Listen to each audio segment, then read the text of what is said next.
एक व्यक्ति की मृत्यु हुई, उसने एक ही बार हरि बोल बोला था। मृत्यु के बाद जब यमराज के पास गए तो यमराज ने कहा, हाँ भाई तुमने जीवन भर बहुत पाप किए हैं। बोले बहुत पाप किए मैं मानता हूं, पर मैंने एक बार हरि बोल बोला था।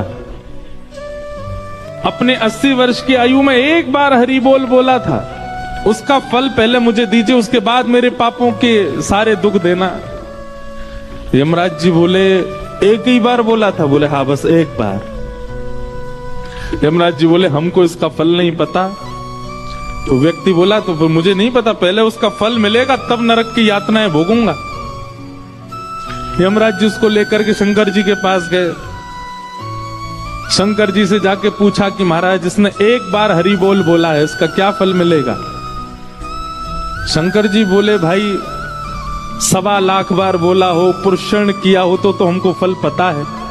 1 करोड़ बार बोला हो उसका फल भी हमको पता है। जीवन भर बोला हो, प्रत्येक दिन बोला हो उसका भी फल एक बार बोलने का फल हमको नहीं पता। व्यक्ति बोला ऐसे काम नहीं चलेगा, आप दोनों को मैं देख लीजिए, फिर मैं भगवान शिकायत करूंगा, मुझे फल नहीं दे रहे हैं, एक बार का फल दीजिए। शंकर जी बोले इसको एक काम करो, ब्रह्मा जी के पास ले चलो।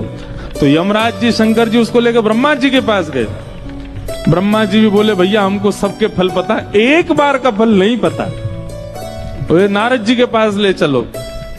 यमराज जी शंकर जी ब्रह्मा जी नारद जी के पास लेके गए। बोले आप तो 24 घंटा नाम जप करते हो, एक बार का फल क्या है?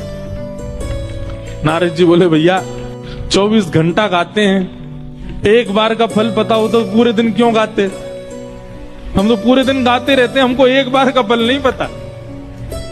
अंत तो गत्वा ये हुआ कि नारद जी बोले इसको भगवान के पास ही ले चलो, परमात्मा ही बताएंगे।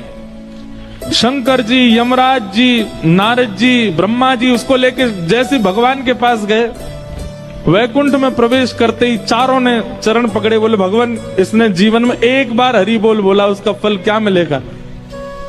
भगवान बोले अब और फल जानने की क्या आवश्यकता है? स्वयं ब्रह्मा जी यमराज जी शंकर जी नारद जी जिसको लेके वैकुंठ नाम है, समझो यही एक बार हरि बोल का फल है।